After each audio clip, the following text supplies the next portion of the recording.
그때 처음으로 우리가 이제 고속도로에 대해서 마을에서 이제 뭔가를 알고 시작했지만 그때만 해도 뭐 별로 그렇게 심각하게 생각 안 했는데 2015년에 들어서면서 이게 가시화가 되니까 그래가지고 그 포스코 건설에서 주민 설명회를 하겠다라고 해가지고 그 옆에 있는 광신 면사무소에서 그때 장이 몇 월이었나 일지를 봐야 되는데 그래서 해서 저희가 그 설명회 자체를 저희가 보이콧을 했어요. 그래서 설명회장을 맡고 설명회 입시할 필요가 없고 왜냐하면 포스코건설 설명하기 전에 면사무소에 자기 기획안을 이만큼 갖다 놓고 주민들한테 열람을 해라고 했거든요.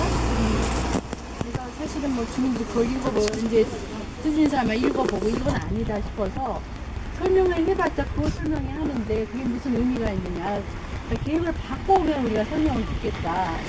이거 가지고 설명할 필요도 없다 해가지고 제가 설명회 자체를 거부라고 그 사람들이 설명회장에 못 들어가게 막고 이제 그 무산이 돼버렸어요.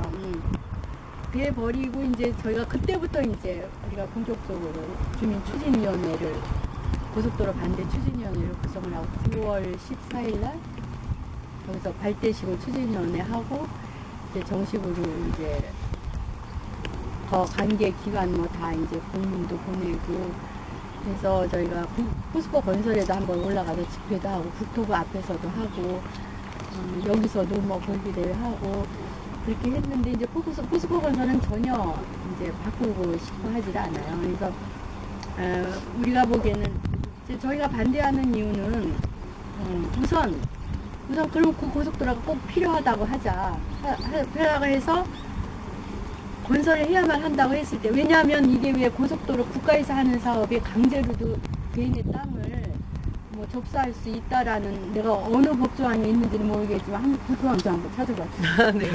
조항에 있는지 몰라 있다 해도 이거는 경우가 다르다고 저희는 생각을 하고 그러니까 국가에서 직접 이 사업을 펼칠 때는 국가에서 직접 판단해서 옳다고 생각하면 우리가 다시 이제 협의를 하겠지만 이건 기업이라는 건 자기들 기업의 최대 이윤을 위해서 모든 사업을 진행을 하는 거잖아요.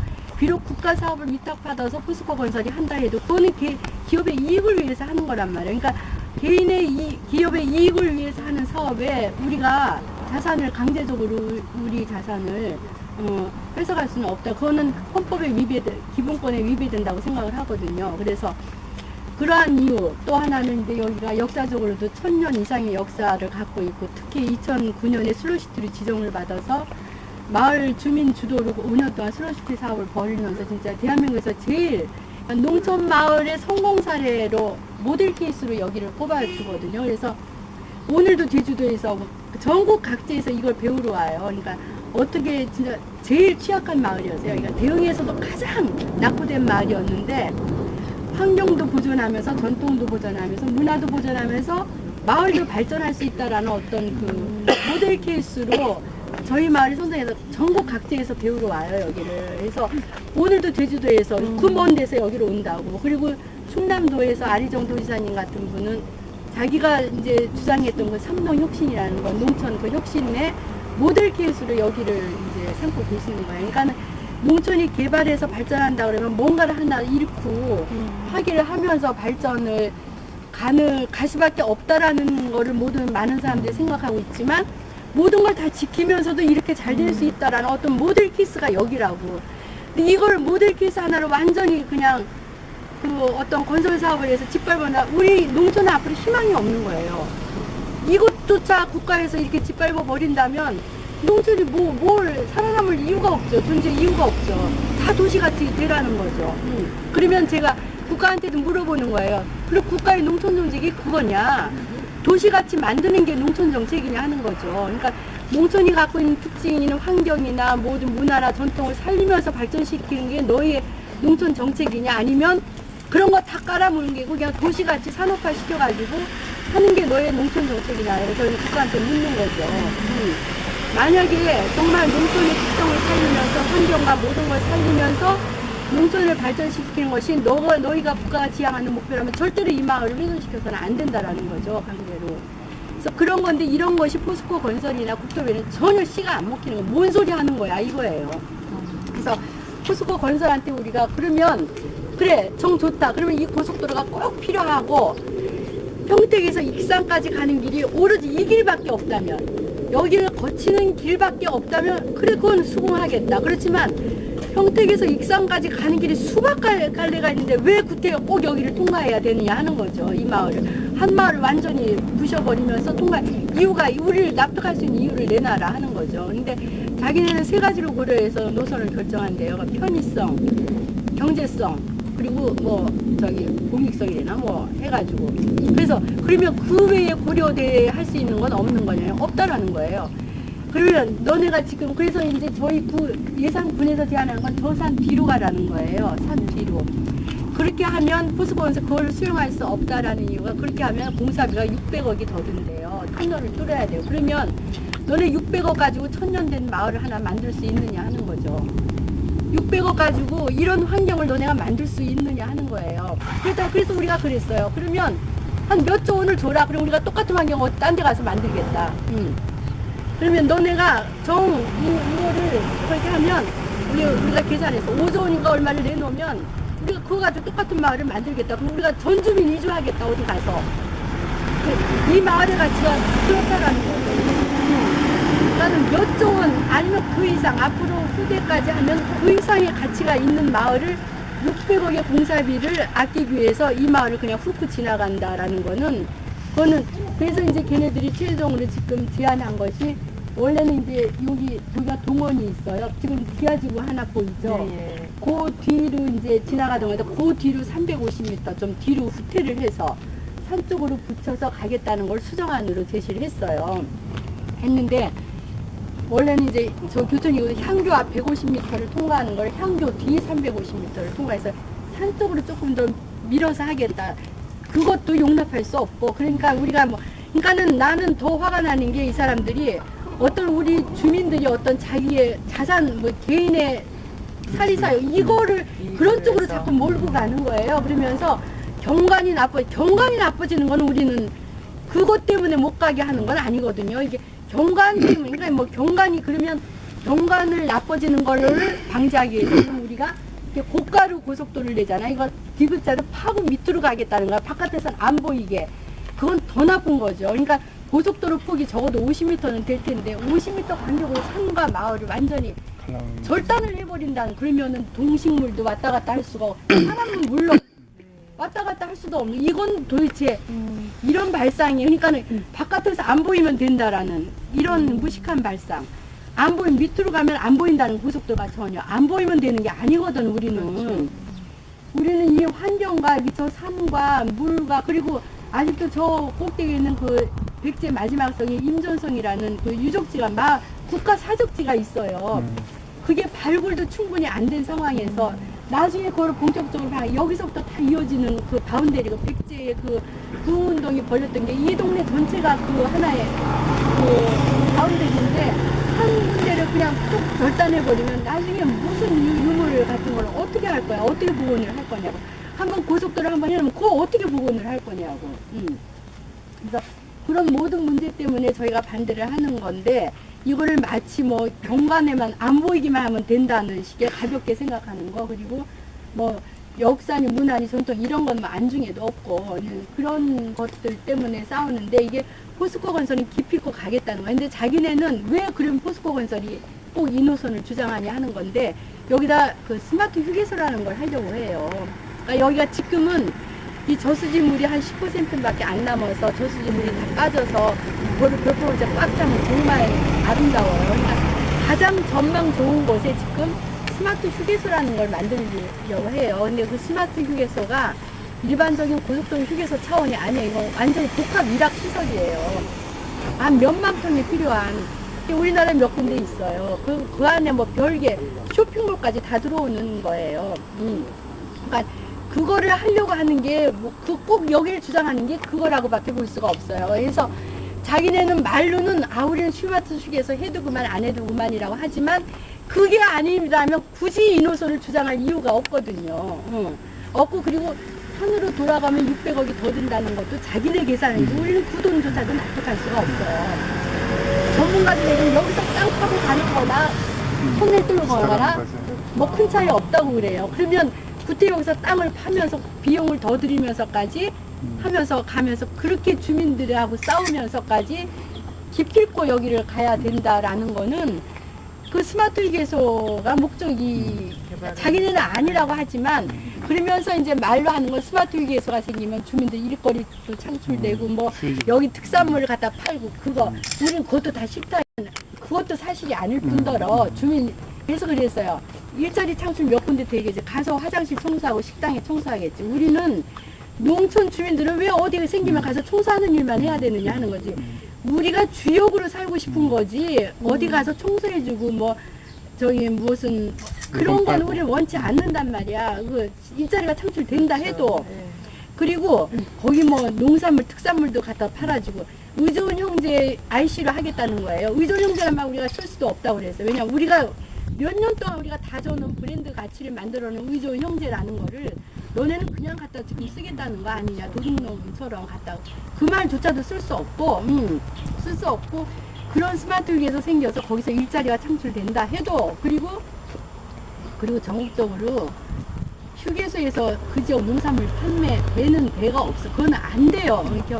그리고 거기서 왔던 사람들이 뭐 또 이 마을을 나와서 소비를 하기 때문에 굉장히 많이 그것도 말도 통계적으로도 그것도 말도 안 되는 얘기고 그 사람들이 얘기하는 건 다 그런 쪽으로 이제 주민들 그리고 특히 이 사람들이 나쁜 거는 뭐냐면 예산 사람들하고 대응 사람들을 이간질을 시키는 거예요. 서로 싸우게 하는 거예요. 그래서 정말 나쁜 건 뭐냐면 그래서 저기 설명회가 무산이 되고 나서 군에서 그러면 같이 와서 설명해보라 하면서 어디서 설명회 장소를 했냐면 예산 읍내 안에 있는 문화원에서 설명회를 해놓고 서로 상반되는 우리 대응 사람들하고 예산의 원래 계획대로 하면 IC가 생기기에 하던 지역 사람들을 같이 불러다 한 자리에 앉혀놓은 거예요.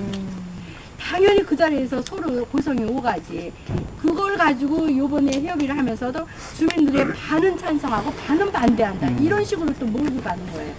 이런 것들이 아주 그냥 그런 전략 전술을 아주 야비하게 쓰고 그래서 설명회를 했다 이거야. 그래서 아니 설명이라는 분쟁이 있는 지역에 가서 설명을 해야지. 예산 읍내에서 서로 완전히 이해관계가 대립되는 사람들 같이 앉혀놓고 무슨 설명이야. 그리고 거기서도 이제 그런 뭐 휴게소가 생기면은 뭐 예산 전체가 맛이 불같이 일어나듯이 그렇게 설명을 하고 예산 경제를 아주 자기네가 다 책임져 주듯이 그런 식으로 설명회를 한단 말이에요. 그래서 그런 거에 대해서도 우리가 그 자리에서 굉장히 항의를 했고 당신이 뭔데 예산에 자기 돈은 뭔데 그런 예산 전체 경제를 수석원장이 책임지는 게 뭐야.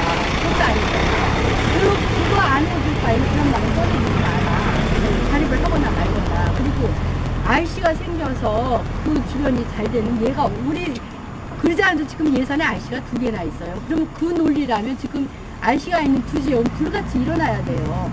그 지역 주변의 상권 다 죽었어요. 그것 때문에 고속도로 생기는 바람에. 그러니까 지역 경제는 완전히 그냥 쑥대밭을 누군가는 이익을 보겠죠. 당연히. 이익을 보는 사람이 없지는 않겠죠. 그렇지만 우리는 그런 무슨 일자리고 뭐고 우리는 이 아름다운 지금 환경과 역사 문화를 우리는 지켜서 후대한테 물려주고 싶다라는 거예요. 우리 그래서 거기가 뭐 그런 식으로 건방지게 거기 포스코 건설의 부사장이라는 사람이 여러분들 이거를 생각해야 된다는 거야. 그 설명하면서 우리 후대들한테 발전된 경제를 넘겨줄 것이냐 이걸 생각하는 거예요.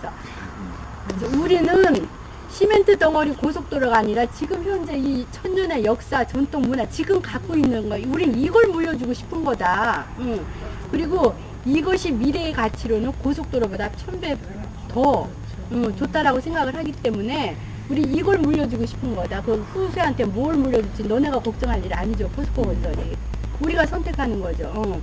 그래서 지금 그런 상황이에요. 그래서 도에서는 이제 특별히 안희정 도지사가 그러면 한번 협의체를 한번 만들어 봐라 해서 처음에는 우리는 그 협의체도 안 들어가려고 그랬어요. 뭐 이게 무슨 의미가 있겠네요. 이거는 뭐냐면 노선을 조정하자는 얘기, 이건 안 된다라는 얘기 때문에 협의를 해서 뭐 노선 그 자체가 아니기 때문에 협의체도 안 들어가려고 했는데 그래도 주민회의를 해서 그래도 한번 일단 들어갔다가 아니다 싶으면 나오자고 해서 그런 전제로 우리가 이제 협의체 주민 대표도 들어가고 우리 주민이 추천한 전문가도 들어가서 지금 2번 회의를 했고 3번째 회의가 22일 날 있을 예정인데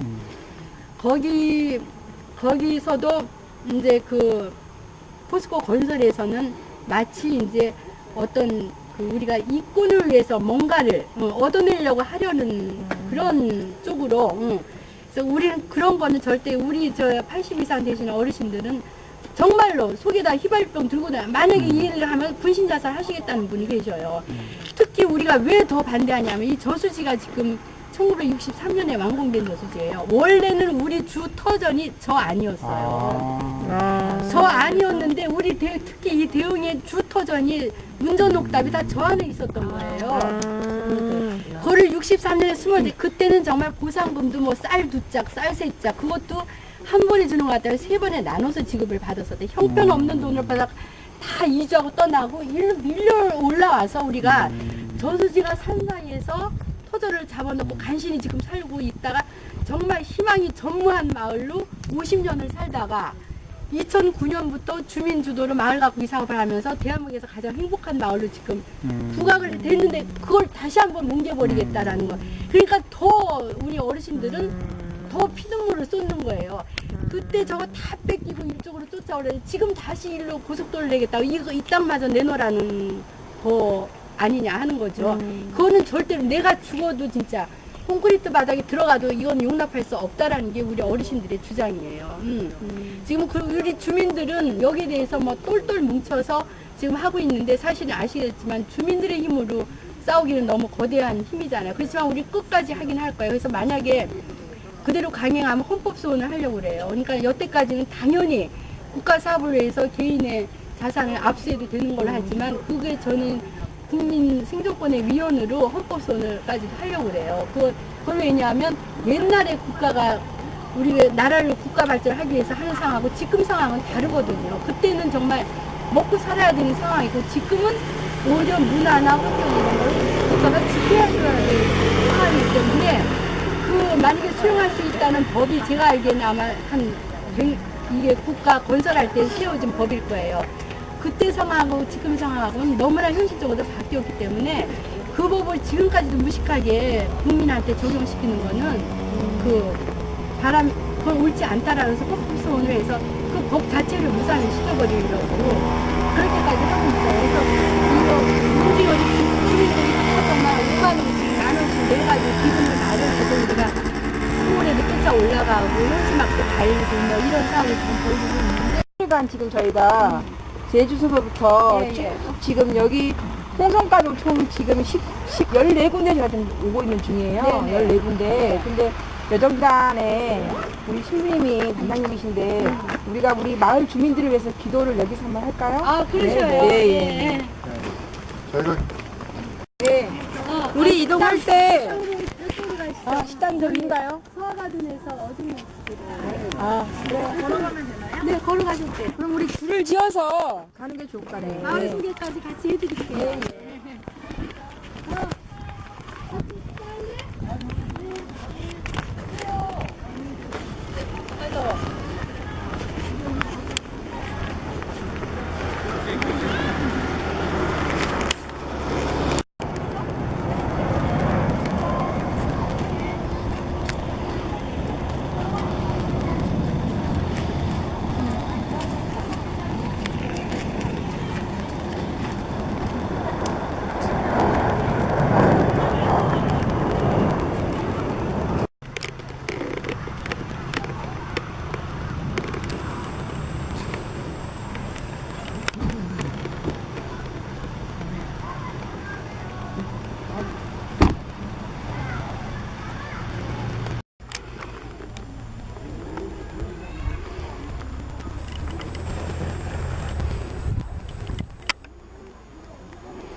장사하려고 자리 잡은 모양이네. 한걸라고 자리 잡았고. 이거 우리 내일 여기 써야 되는 건데 내일 현황장 오는데.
소개해주면 좋을 것 같아요. 저희 이제 환경연합 운영위원 분들하고 지역분들이 조금 오셨는데 대충은 제가 말씀드렸는데 그래도 목소리로 현장의 목소리로 간단하게.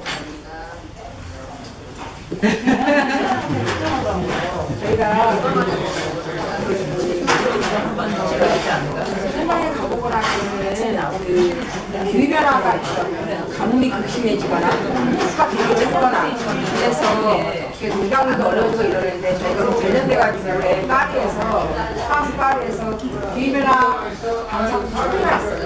그래서 저희가 한국인들이 그 관련돼가지고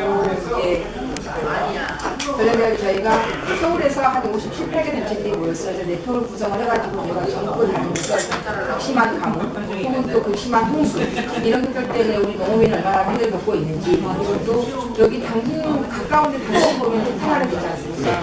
흑탄화력으로 지금 CO2가 많이, 이산화탄소가 많이 발생되는데 그걸로 인해서 지금 지구가 부어지고 있잖아요. 그 관련돼가지고 엄청나게 많은 피해들이 있는데 또 CO2 방출로 인한 피해뿐만이 아니고 지구가 더워지는 것뿐만이 아니고 지역 주민도 되게 많이 건강상 그리고 힘들어하잖아요. 그 문장을 쭉 보기로 제가 계속 얘기를 나눠서 저희가 10월 6일, 7일은 제주도였고요. 그래서 배를 타고 저희가 동록동으로 왔어요. 녹동에서 폐석산 일대를 태양광 반지가 만든 현장 이런 데를 가서 보고 저희가 순천에 와서 순천만을 잘 보존한 사례 그런 지금 마을처럼 잘 보존했더니 무도하진 않았지만 돈도 되고 생태도 가꾸어지고 이런 사례를 보고 지금 포스코건설 말씀하셨는데 광양에 가면 포스코 제철 단지가 있잖아요. 거기서 또 포스코 공사로 인해서 제철이 가장 많은 이산화탄소를 감축시키거든요, 제철 산업이. 그래서 그것도 있지만 또 지역 주민들 이산물로 인해서 되게 또 많은 부분이 있어요. 거기 가서 저희가 또 포스코는 포스코의 노력사 이런 제가 전달을 하고 그리고 저희가 일하러 갔더니 지금 이 마을처럼 굉장히 좋은 그 대안의 모습이 있었어요. 농민들이랑 주변의 분들이랑 해서 작은 마을을 잘 가꾸고 있고 이래서 그런 마을도 가졌었고 저희가 또 대구에 갔더니 대구에 이명박 정부가 했던 게 그 4대강 사업이 사실은 기후변화에 적응을 위해서 우리가 홍수 예방하고 가뭄도 예방하고 이런 차원을 지냈었거든요. 그래서 제가 직접 가서 봤더니 그런 거는 아니었고 오히려 낙동강이 완전히 그 생태계가 파괴돼가지고 지역 주민이나 이런 사람들이 취수원도 상수원 이런 데 정도 가지고 하는 거 보고 또 월성에 갔더니 월성에는 지금 월성원전이 있거든요. 월성원전 1, 3, 4, 5, 3가 있는데 여기 지역 주민들이 이 지역의 농산물에도 사람 몸속에도 이 트리튬이라는 무서운 생중수가 있거든요. 그래서 관련돼가지고 정부에 이주를 시켜달라고 말하고 있는데 시켜주지 않아요.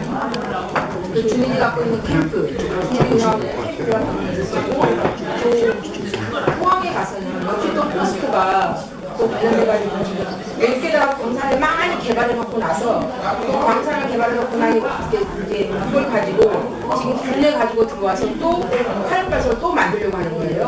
그래서 그것도 저희가 한번 부탁을 하고 그리고 저희가 평창으로 가서 평창에 문화상이 있잖아요. 그래서 숲이 주는 사람들과 대체해주는 효과 이런 걸 보고 왔고 그가 이제 또 평창에서 내려와서 저희가 이제 충청도로 들어온 거예요. 그래서 저희가 다낭에 갔더니 주민들이 여기처럼 지금 그 시멘트 공장 이런 시멘트를 만드는 건 국가 기관 산업인 만큼 지역 주민이 농어할 줄을 몰라가지고 미신들 치시는데 그분이랑 고스란히 있면서 서쪽 김진로 인한 진폐증 이런 것들도 있고 또 거기다가 폐기물을 막 섞어가지고 쉽게 생각하는데 거기에 또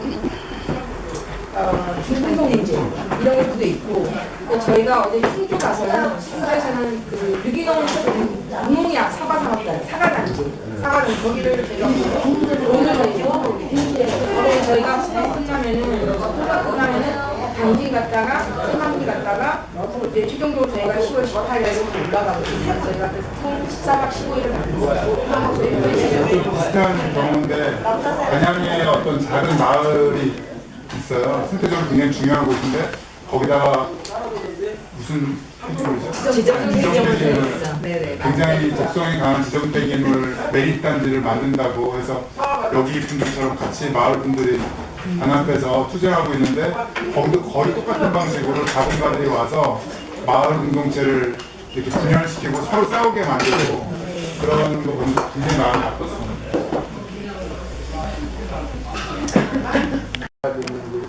마지막 이 풍광을 포스코에서 먹어치려고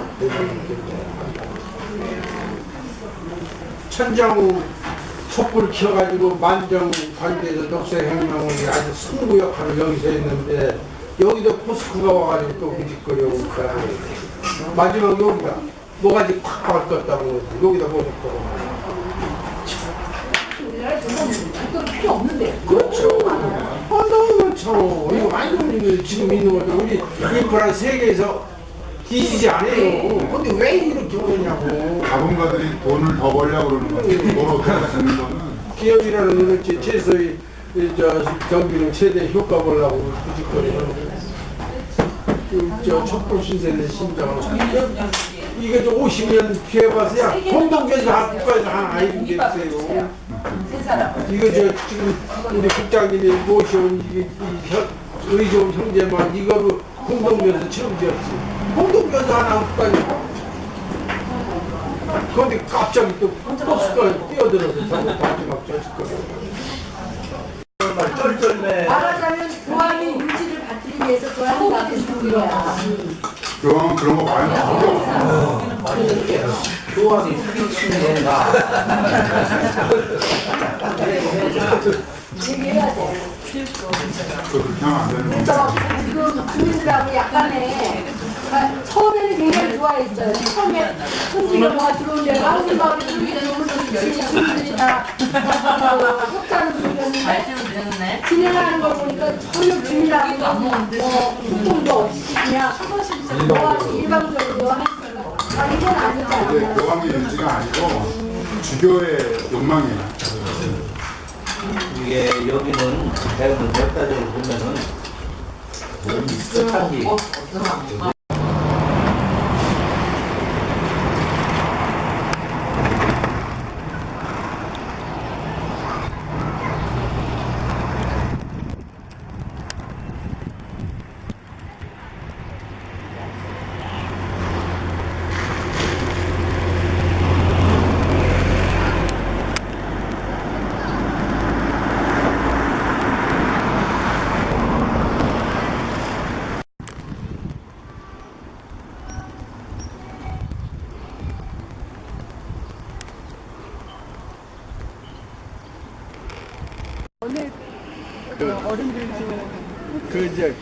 그 전에 어른들은 우리 박 소장이 잘 알고 있거든. 역사 얘기는 그거 알고. 나는 여기 사는 그 산증이다. 대흥에 이렇게 포락하게 된 그 증인이다. 수리잡에 천정 막아가지고 만정 관계하고 국가적으로 녹색혁명에 인력을 했는데 여기 주민은 뒷걸음질 쳐서 이렇게 포락된 데에서 공의원도 없지, 도의원도 없지, 심지어 약방도 없이 이렇게 낙후된 데요. 그 증인이라서 내가 이제 그 이상의 자세한 것을 우리 전문가하고 대화하시라고. 여기 이어지기 전에도 저는 그렇지. 외정 때 여기 시험 봐서 들어와서 근무했죠. 대한민국에 36개인데 1학년 시험 봐서 들어와서 일반 놈들한테 시험 봐서 이거라는 말을 해서 할 수 있나, 들을 수 있나, 능력 있나 테스트해서 되지. 그리고 안 됐지. 어떻게 만들어질 때는 어떠셨어요? 난 제대하고 61년도 제대했는데 그 해부터 머리 차고 63년도 박정희 대통령이 준공했어. 근데 아까 마을 마을 이주는 이게 이제 이렇게 아마 61년도 물론 막히니까 농사 못 짓잖아. 이주민이 나오고. 역사가 이제 몇 명 정도 있을까요? 한 7개월하게 거의 4분의 3은 이사 갔지. 아까 쌀 기초대 보상금 네? 보상금 얘기하시던데 저수. 쌀 줬다고. 아니 쌀 준 게 아니고 그거는 물론 이거 할 적에는 그 당시 매매 가격이 3분의 1밖에 안 줬어요. 시중 시세 국가가 돈이 없기 때문에 그것도 연부 상환 네, 두어 번씩 나눠서 그렇게 영세 농가는 가도 이거 부자는 가고 나머지 사는 게 어려운 사람들만 살고 이렇게 유지됐고 그래서 겨우 움직여서 이렇게 아들 딸 당신이 이제 중고등학교 보낼 정도 되기 또 여기다 고속도로 난다니까 한탄스러운 거지. 고속도로 어디다가 아니 중간에 이렇게 잘른다는 게 이게 다른 게 봐요 여기서 요거 500m 이내에다 고속도로는 여기 어떻게 산대요? 글쎄 그 얘기요. 해도 잔인한 거 아니에요. 이거로 거지에서 한 50년 거지 생활했는데 마지막 요렇게 해서 이런 거라도 해놓고 이렇게 여기다 또 고속도로 내? 국가에서 너무 잔인한 거지. 근데 국가가 아니고 포스코라고. 그렇지. 아 이거는 민자 유치해서 포스코에서 투자해서 몇 년 벌어먹고 나중에 국가에 만나보는 게 이게 포스코가 하는 거예요. 이게 포스코가 이 시설을 만일 100억 들여서 하고 나중에 자기가 한 50억쯤 된 뒤에는 국가에 이렇게 반납하는 거 아니에요. 이게 그렇게 하는 거요. 근데 길을 이렇게 둘러서 여기를 안 통과하면 아까 600억이 더 든다고. 그거는 그 짝사정이 우리가 허락한 건 아니잖아. 우리 부탁. 그리고 우리 전문가하고 대화해요. 뭘 어떻게 할까요?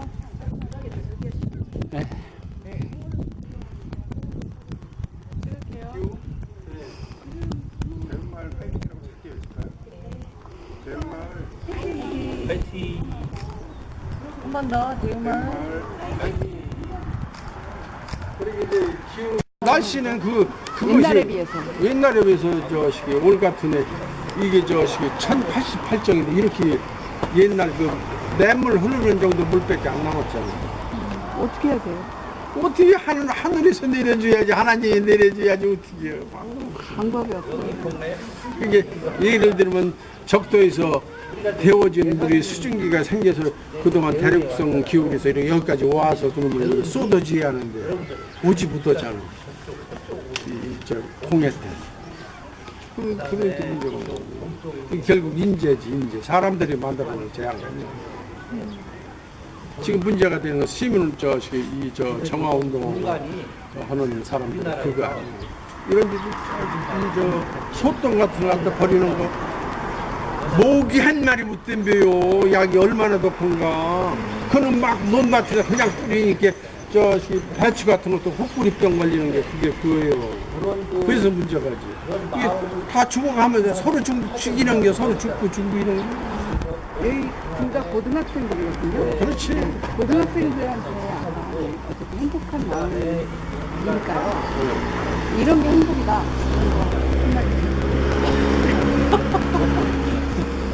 우리 자선반대 계속 몇 년이 이어서 우리 자손들의 번창이 사는 것이 행복한 거예요. 그러기 위해서 지금 걱정하는 거예요. 걱정이 싫어요. 어떤 기후가 사람이 다 재앙을 만들어서 그게 되돌아오는 거예요. 우리한테 되돌아오는 거예요. 그러니까 우리가 반성해서 이거 고쳐나가자 하는 것이 기후운동 하는 거 아니에요? 감사합니다. 그걸 뭐라고 하냐면 어머니 자궁이요. 그래가지고 나쁜 기운이 잘 안 들어와요. 나쁜 기운이 어디로 들어오냐면 내가 사는 동네 저쪽이거든요. 예산 어딘가요? 예산은 그 나쁜 놈들이 저쪽에서 들어오는데 저기 보면은 이제 그 봉우리가 이렇게 지금 그리고 이쪽 가운데 봉우리 있고 이쪽에 이제 스물 있잖아요. 네. 그 가운데 봉우리와 이쪽 왼쪽에 있는 봉우리가 물이 흘리 나가는 길이 원래. 네, 그런데 그 이쪽에 이제 오른쪽에 있는 봉우리가 동그랗죠. 네. 그래서 저게 일월봉이요. 저 월봉. 이게 이제 참 일봉, 일한문. 일한문이고 요쪽은 월한문이요. 이게 해와 달이다. 이렇게 대음을 들어오는 이 신성하고 아주 평화롭고 진짜 끝내주는 동네 들어올 때는 저기가 대문이라는 게 대문. 고지도에 그렇게 표시가 돼 있어요. 그래서 여기가 전국에서 왕족들 태가 3개가 요 지역에 다 있어요. 여기 요 안에 배를 문고. 네. 네. 태봉이. 네. 그래서 저쪽 끝발 없는 태봉은 바로 거기지 이제 변두리라고 하는 거지. 네, 그러니까 거기는 아마 지금 비리비리한 딸이나 누가 옹주나 낳나 봐. 네?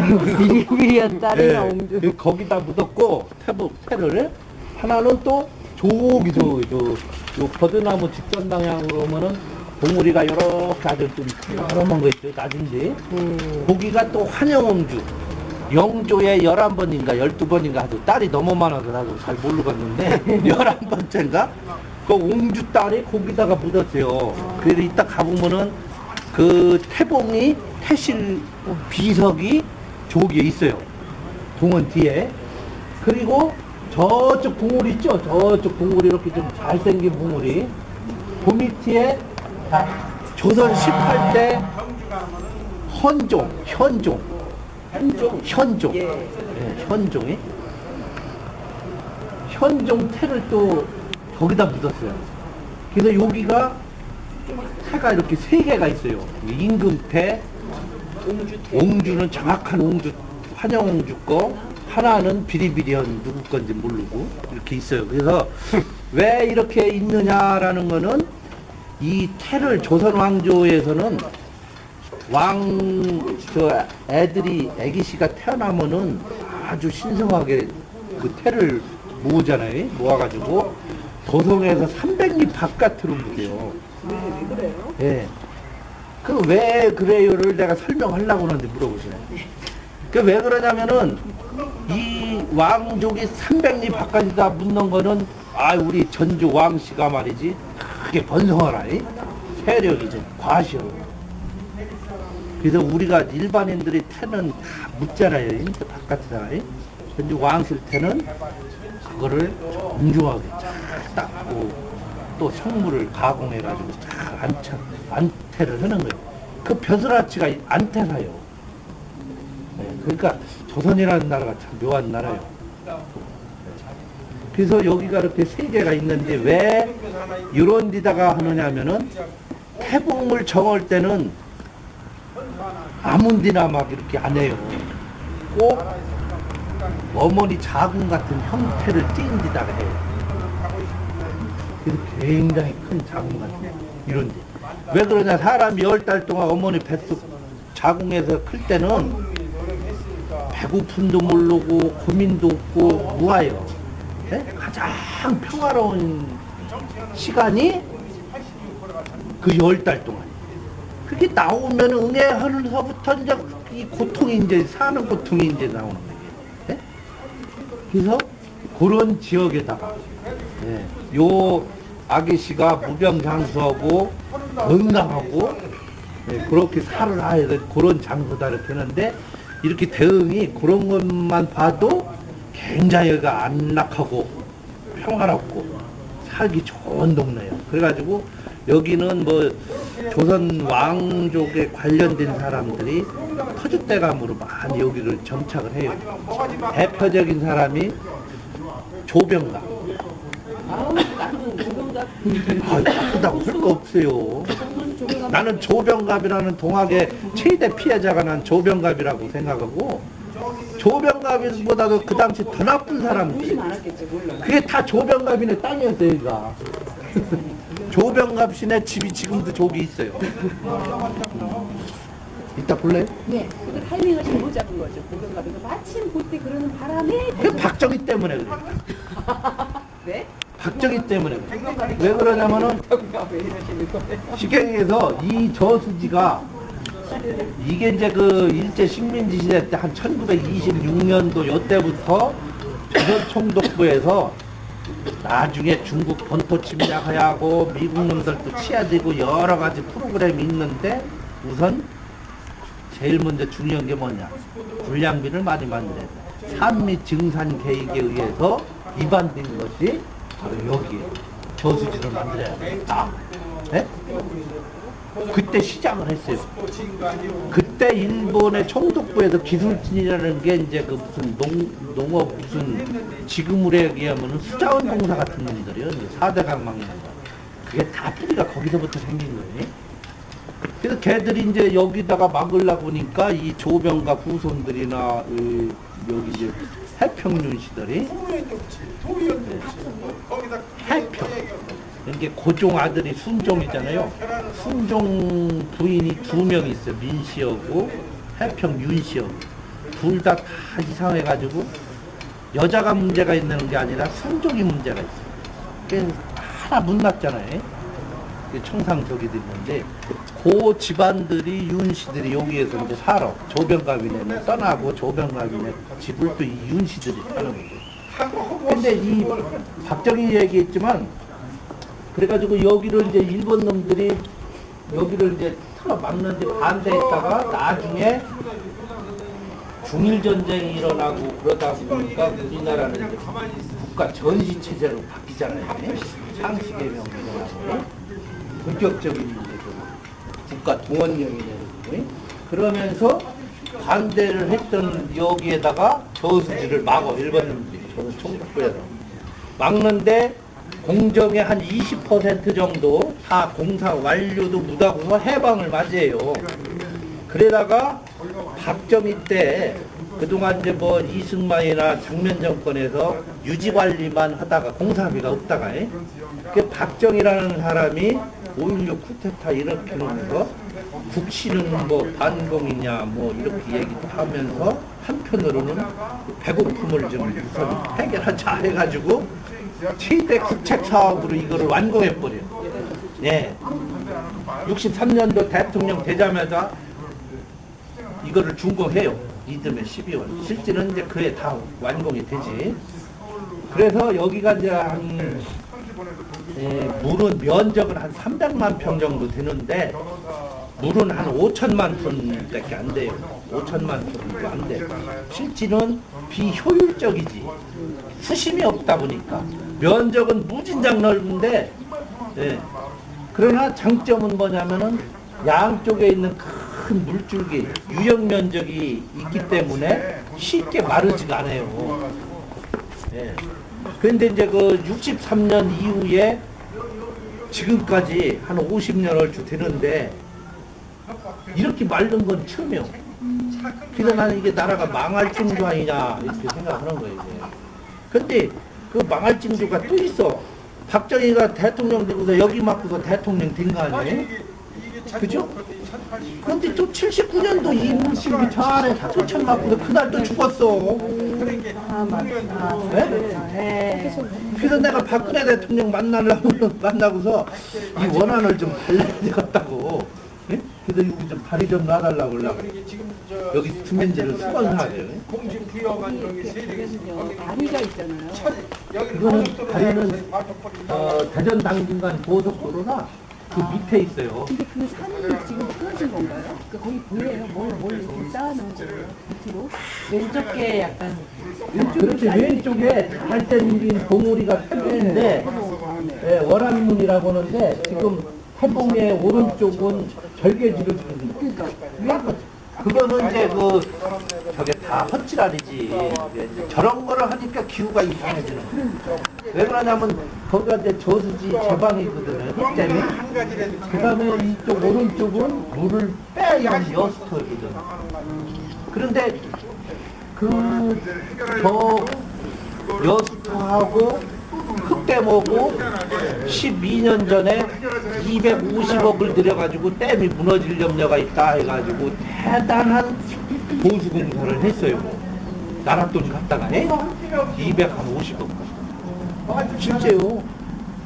그랬는데 2년 전에 저게 또 위험하다 해가지고 얼마로 뻥튀기로 됐냐면 1026억이. 그러니까 기후변화 그 명분은 뭐냐? 세계적 기후변화 징조가 너무나 많이 나타나기 때문에 시간당 몇 미리가 오면은 저 수문으로 가지고서는 물을 빼지 못합니다. 그 명분을 달아가지고 그럼 어떻게 했느냐? 최신식 수문을 만들어서 해야 됩니다. 그 수문을 이쪽 있는 거를 이쪽으로 바꾸고 저쪽은 이제 흙댐으로 바꾸고 이렇게 공사를 1026억을 지금 진행하고 있어요. 공정은 25%에. 그랬는데 나는 그거 보니까 미친놈들이다. 어차피 저 수문이 26기가 저수지 막아놓고서 1997년도에 1995년도 8월 26일 날 수문을 다 열은 역사가 한 번밖에 없어요. 수량 자체가 많지 않아요. 네, 물난리 났는데. 그러니까 수문을 기술자들이 이 정도의 유역 면적에서 물이 시간당 밀리미리가 오면은 한 1000년에 한 번 정도 올까 말까 하는 기술 계산해서 수문을 26개를 만들어 놨는데 그거를 다 열어본 적이 95년도 8월 26일 날인가 7일 날이에요. 근데 실질적으로 다 열어봤어. 그래도 막 이 수위가 막 올라오는 거예요. 그 난리가 있었는데 다행히 1시간 정도 후에 수위가 떨어진 거예요. 95년도 물난리가 굉장히 큰 난리였지. 그런데 이제 그건 뭐 그렇게 해가지고 어쨌든 2002년도 3년도 이때 대대적인 보수 공사를 250억 정도 했는데 잘 봐봐요. 그러면은 그런 기후 변화로 인해 가지고 수문을 다 열어도 안전하게 이 저수지를 보존해야 되겠다라는 건 좋지만 이미 다 열으면은 저 아래 동네는 다 죽어. 맞아. 네? 다 침수되지. 다 죽어요. 다 수해. 그게 4대강 공사할 때 저수지 밑에서부터 달래려고 여러 가지 사업을 했어요. 뚝방 공사, 그 다음에 자전거도 꽤 자전거가 없는 자전거 도로만 몇 킬로 낸 거야 저기. 그런데 실질적으로 이거와 같이 부합된 4대강 그 하천 공사를 한다고 하면은 저 밑에 있는 무안천을 더 물량을 배수량을 계산해서 더 안전하게 사업을 해야 되는데 그건 전무하고 이거는 이거대로 거기는 그냥 거기대로 이 사업을 했단 말이에요. 지금도 하고 있어요. 그래서 야, 이게 참 국가라는 데가 참 어리 빠졌다. 그놈의 돈 다 어디로 가는 거냐. 뭐 이렇게 이제 생각이 많이 들어요. 대응은 아까도 얘기했다시피 이제 가장 살기 좋은 삼위일체 공간을 가지고 있다. 그런데 이 저수지가 막아줌으로써 대응의 경제력이 40%가 확 떨어져. 네, 요 읍내리 요 대응의 옛날 번화가 예산군에서 가장 으뜸 도시가 여기에요. 여기. 네? 여기 조선시대 때 여기가 제일 먼저 향조도 제일 먼저 생기고 급수가 여기가 정 4품짜리가 군수가 제일 먼저 왔던 데고 나머지는 종 6품짜리들이 온 거예요. 현감. 그러니까 이런 데가 하루아침에 저수지가 생겨가지고 이 눈바닥이 다 없어진 거 아니에요. 그죠? 그러니까 경제력이 이제 확 떨어지는 거예요. 그래가지고 이것이 50년 동안 지속이 되는데 예산군에서 제일 먼저 생긴 1911년도에 보통학교가 설립이 돼 있잖아요. 네. 이 보통학교 11년도에 설립했을 때 1회 졸업생이 박헌영 선생님. 이회라고요? 이회로 그건 잘못된 거예요. 그 사이에 너무 잘못됐어. 그 사람은 공부하다 말았어요.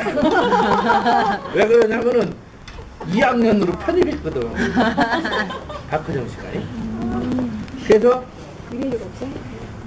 네, 여기에서 이 대흥 보통학교가 굉장히 유명해요. 왜 그러냐면은 이제 여기 졸업하고서 제일 출세로 가는 상수학교가 어딥니까? 경성 제1고보세요. 네? 지금 경기고등학교. 경기고등학교. 네. 그래서 여기에서 1등짜리가 윤돈구 씨가 경성 제1고보 학교 교장을 추천으로 들어갔어요. 네? 학교 교장으로. 그런데 박헌영 씨하고 또 한 명 있는데 박헌영이 엄마가 아이 우리 아들도 공부 잘하는데 국밥장사에 있었어. 그래가지고 그 시대 같이 사신 것 같아요. 야, 진짜 살았어 나. 그거 보니까 야 우리 아들도 좀 야 거기 너 들어가라. 그래서 내가 국밥 많이 팔았지. 그때 학비가 25원이에요. 예. 그 다음에 하숙비가 20원. 한 생활비 한 자기 쓰는 거 한 5원. 50원 정도가 한 달에 있어야 돼요. 50원 정도 벌려면은 국밥이 몇 그릇 팔아야 되냐면 하루에 한 200그릇 정도 팔아야 돼요. 굉장히 열심히 팔아요. 그래서 이제 여기에 시험 봐서 당당히 붙었어요.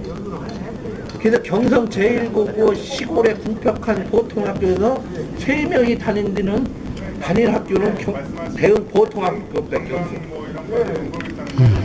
근데 그때 같이 들어간 사람이 이창이 큰아버지하고 같이 들어갔었죠. 예산 보통학교. 저기 이희성 씨 큰아버지. 그렇게 됐어요. 그래서 여기가 역사나 뭐 이런 거 보더라도 굉장히 깊어요. 그리고 결국은 이제 이것이 이제 식민지 수탈의 어떤 납품으로 시작돼가지고 또 지금까지 이제 오면서 대응 경제의 세력화가 될 수밖에 없는 이런 그 요인으로 돼 있고, 사람들은 전국에서 제일 큰 예당저 수지 이렇게 생각하는 뭐 낚시 오고 그러는데 사실은 여기에 있는 사람들이 그 당시 이제 군사정권에 의해서 많은 사람들이 이주를 했죠. 저쪽에 집들이 잘 되어 있어요. 근데 뭐 거의 반강제로 내쫓다시피 본토랑 수시 만드느라고요? 스몰. 그렇죠. 네. 그래서 이제 저쪽에 사는 저 신양으로 이사간 그 아주머니가 머리는 이제 지금 하얀데 시집 남편 지가지 사는 동네라 집이라 해가지고 시집 왔더니 네? 석 달도 못 돼가지고 짐 싸더라 이거예요. 네? 그래가지고서 그 추운 11월 달에 마지막으로 이사 가는데 이제 눈발 날리고 그러면서 뭐 신혼에 뭐 이런 것도 하나 맛도 모르고 그냥 다듬이들 이고서 자기는 같이 맞춰나가시고 이사 갔다는 얘기. 그래도 이런 그 사람들이 이제 보상비도 열악하니까 되게 이제 아이고 서울 가면 좀 잘 살겠다 해가지고 올라가 봤더니 잘 살긴 뭐가 됐어요. 어렵잖아요. 그래서 이 사람들 올라간 사람들이 뭐를 하냐면 내가 먹고 살 수 있는 건 지게다 이거 지게. 그래서 지게 생활로 해서 운반을 해가지고 좀 돈도 먹고 하는데 그나마 서울역에서 좀 이렇게 뭐 하려다 보니까 서울 깡패들이 또 이미 거기를 또 장악해요. 대응 지게꾼들은 영등포로 또 밀려나. 네? 근데 기구한 사람들을 많이 살았죠.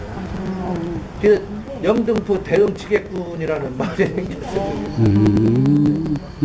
그래서 이 대응이 역사적으로 어떤 보면은 다양하고 또 뭐 이 산은 이제 임존성이라고 하잖아요. 네, 임존성이라는 게 뭐냐면 이미 존재한다는 산이요. 임금이 있다는 산이요. 다른 거 아니에요. 네. 근데 여기는 임존성 행정 명칭을 그렇게 썼어요. 백제시대 때는 임성, 또 고려시대 때는 통일시대 때는 임존성. 성 자체를 행정명칭으로 썼어요. 이게 참 특이한 지역이에요. 왜 그러냐? 이 성이라는 이 보루가 가지고 있는 키워드가 있는 거예요. 그게 부운동 정신이다 이거예요. 네? 백제를 백제 부운동 삼국사기를 쓴 김부시기가 1145년에 썼잖아요. 김부시기는 여기를 점령했던 김유신의 후손이에요. 경주에 이긴 자의 후손이 아니 우리 할아버지들이 말이지 대응해서 이렇게 싸웠는데 썼더라. 근데 열흘 만에 한 3만 명이 모였다. 굉장히 김부시기가 양심적인 사람이에요. 예? 다른 놈이면 열흘 만에 한 3,000명으로 쓸 수도 있는데 김부시기가 그래도 실제 더 모였을게요. 열흘 만에 한 30명 모였는데 야 이거 너무 세다. 그래? 3만 명으로 하자. 그래서 임성, 임존성 이렇게다가 고려시대 때 야 이제 그 전투적 개념의 어떤 상징 키워드를 좀 그만 쓰고 우리가 이제 그건 옛날 얘기고 우리가 지금 다시 한번 뭐를 좀 꿈틀거리자 이거지. 그 대흥으로 했어요. 크게 한번 일어나자. 예, 나라가 성함이 망할 어떻게 때. 되세요? 네? 성함이 어떻게 되세요? 네. 박일성 점점묵 성묵, 박성묵. 처먹는 묵. 역사문제부서 소장님이시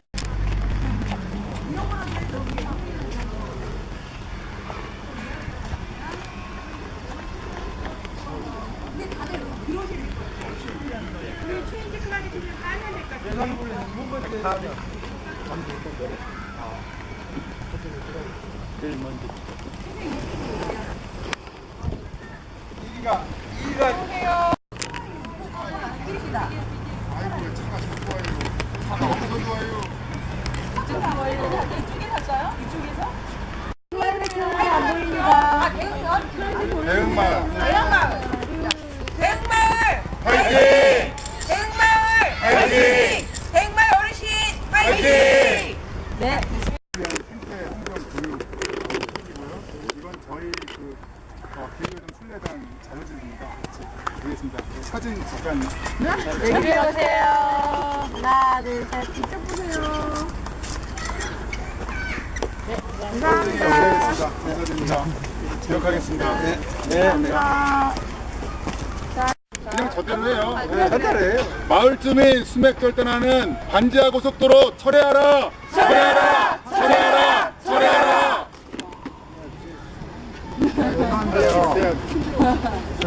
한 번만 더. 한 번만 더. 마을 주민 수맥절단하는 반지하 고속도로 철회하라! 철회하라! 철회하라!